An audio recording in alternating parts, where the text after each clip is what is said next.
Sesudah Yesus dilahirkan di Betlehem di tanah Yudea, datanglah orang-orang Majus dari timur ke Yerusalem.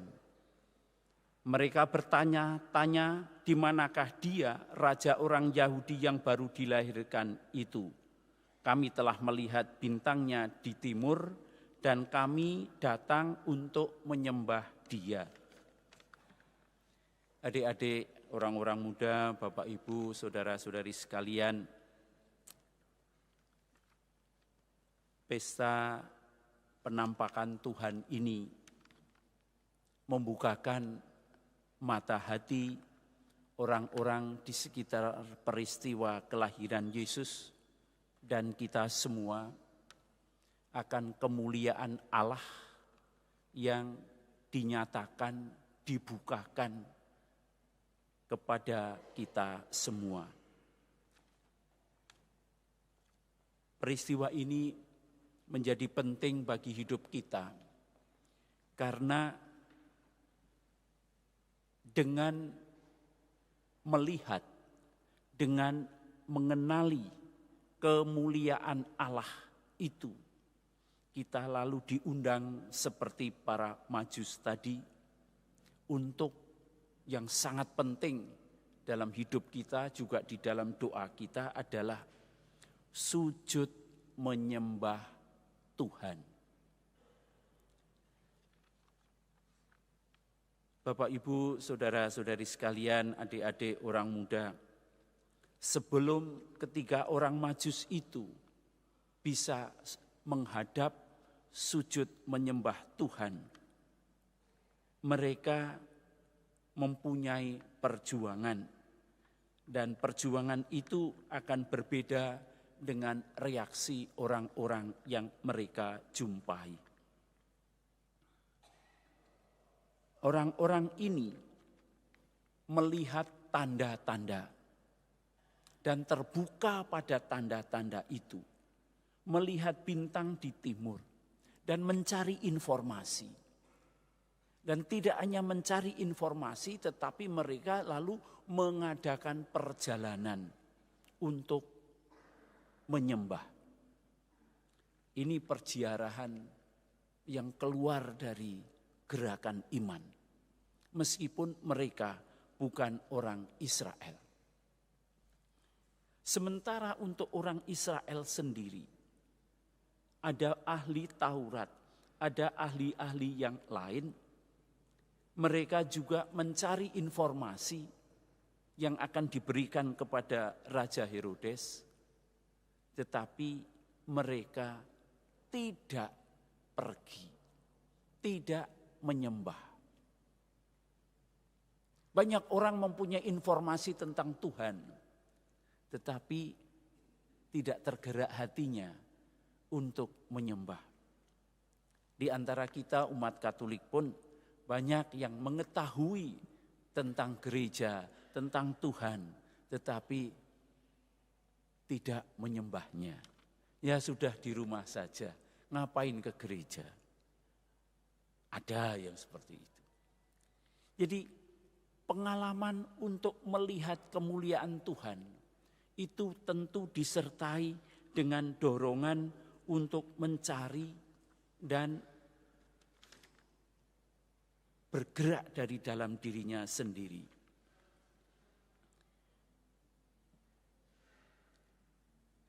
Dan kalau orang sudah bergerak untuk menghadap Tuhan, akan ada sesuatu yang dilihatnya secara baru. Sesudah para gembala pergi, yang datang adalah para Majus. Apa yang mereka lihat? Mereka melihat Yesus di palungan.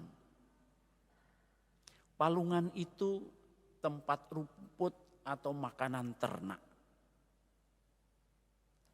Sekarang yang mereka lihat adalah Yesus yang menggantikan tempat makanan ternak itu. Yang mereka lihat dalam batin mereka, roh mereka adalah Yesus yang akan menjadi makanan bagi kita semua. Jadi dari makanan itu telah ditransformasi menjadi Yesus sendiri. Para Majus juga melihat bahwa dalam Yesus yang di palungan itu, dalam Yesus yang di palungan itu, mereka juga melihat ini kemuliaan Allah yang sedang diwahyukan. Dan apa yang dilihat adalah Yesus yang ditinggikan. Dia tidak di palungan terhubung dengan salib yang akan menarik semua orang datang kepada Dia. Ini mengingatkan saya pada sebuah peristiwa yang sampai sekarang masih mengesankan hati saya. Pada suatu saat dalam masa Natal, saya Natalan di sebuah pelosok di gunung di tengah hutan perbatasan antara Thailand dengan Myanmar. Ada kapel kecil terbuat dari kayu dan penduduk Katolik di situ merayakan Natal dengan sangat sederhana karena mereka waktu itu tidak ada imam di sana. Kebetulan saya bersama mahasiswa singgah di kampung itu lalu merayakan Natal sesudah 25. Di situ ada dibuatkan gua kecil seperti kita bikin gua Natal. Lalu ada patung Yesus yang bentuknya sudah tidak karuan ya seadanya. Lalu saya dengan beberapa mahasiswa melihat ada kelompok-kelompok anak kecil yang datang dan berdoa lalu pergi, kelompok lain lagi datang pergi untuk merayakan Natal di kampung kecil itu. Ada satu kelompok terakhir dan setelah berdoa di hadapan Yesus di palungan lalu pada keluar. Tapi ada satu anak yang masih tetap di situ. Namanya Tui. Dia anak SD kelas 5. Pakaiannya agak kumal, tidak pakai sandal, barang biasa kalau di kampung itu. Tapi sementara anak-anak yang lain sudah di luar kapel, dia masih di dalam kapel. Dan ada dialog yang menarik sekali. Jadi anak ini, Tui ini melihat Yesus di palungan. Zaman itu, waktu itu, kalau Desember musim dingin. Jadi memang udaranya dingin. Ya sekitar 13 derajat lah. Tapi kalau untuk orang Jakarta 13 derajat ya dingin banget ya. Dan dia memakai jaket yang sudah agak kumal itu. Dan ketika dia ada di hadapan Yesus di palungan, dia mengatakan kepada Yesus di palungan, Yesus, kamu mesti kedinginan ya. Saya tidak mempunyai hadiah Natal. Pakailah jaket saya.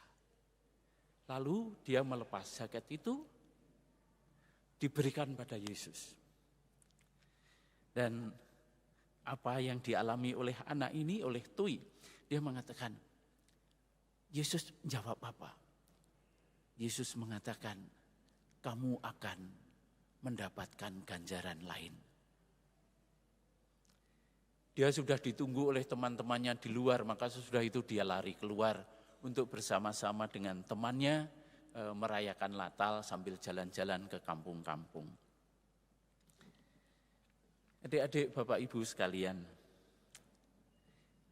kemuliaan Allah ditampakkan di mana? Kemuliaan Allah akan selalu ditampakkan dalam kebaikan hati orang yang berani memberikan dirinya untuk orang lain, apalagi untuk Tuhan. Tui memberikan jaket kumalnya. 3 Majus ini datang melihat kemuliaan Allah. bahwa yang dia cari dalam perjalanan itu telah dituntun oleh bintang. Dan di sana dia melihat, mereka melihat. Maka yang dipersembahkan adalah emas, dupa, dan mur. Mereka melihat ini raja, ini yang harus dimuliakan.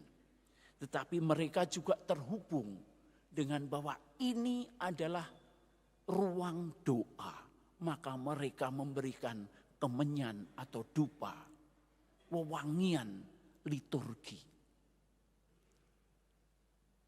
Mereka juga memberikan mur yang menghubungkan mereka dengan kematian dan kebangkitan Yesus. Dengan melihat kemuliaan itu, mereka lalu berani bersujud sembah. Dengan cara yang sama, kita diundang untuk setelah melihat, merasakan, mengalami bahwa Allah sungguh hadir. Apa yang bisa kita berikan kepada Tuhan sebagai ungkapan kita memuliakan, kita menyembah, dan kita bersujud kepadanya. Semoga sembah sujud kita berkenan pada Tuhan.